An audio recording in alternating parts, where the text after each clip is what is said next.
I wanted to share with you in this recent portrait I did of Skylar some of the blending techniques that I used for the skin and talk you through that and talk about what I did to create this smooth transition of color and value.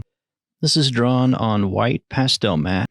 I'm using Luminance, Polychromos, and Derwent Lightfast pencils primarily, and Derwent drawing pencils.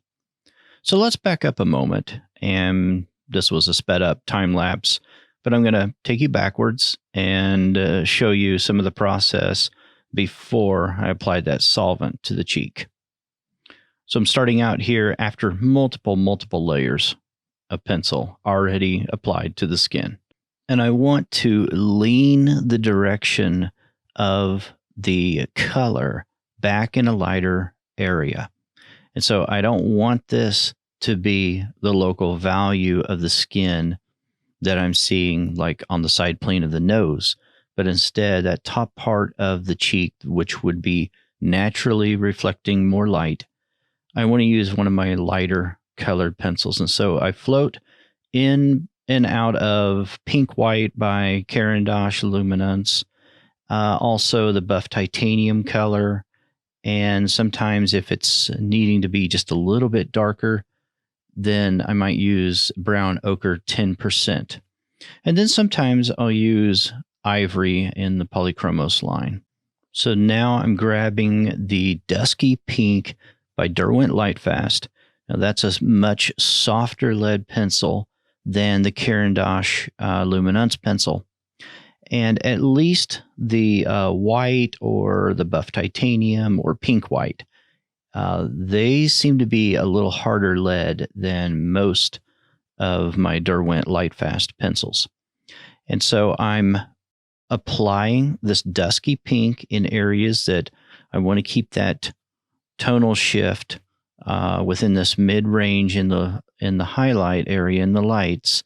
I need it to be in this pink direction, but I don't want it to be as bright as the top of the cheek or the top of the lip, the top lip. I don't want it to be as bright as that. And so right there by the corner of the nose, all the way down towards the corner of the mouth, it can be a little bit darker, just slightly darker within the lights.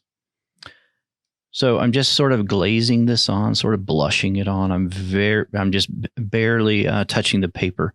So I'm being very careful in this area when I'm applying this amount of color. Okay, coming back in there now with Buff Titanium and just smoothing that out just a little bit. Now, that's one of the things you can do if you're using a very soft-based lead like the Derwent Lightfast. You can come back in there and you can smooth that out if you need to. So anywhere that you still need the tonal shift to be more in a pink direction and not as bright as what you would get when you apply some of these lighter pencils, and come back in there with your dusky pink or cinnamon in the Polychromos line is another good one. They're very similar, actually. The dusky pink in Derwent Lightfast and the cinnamon color in Polychromos.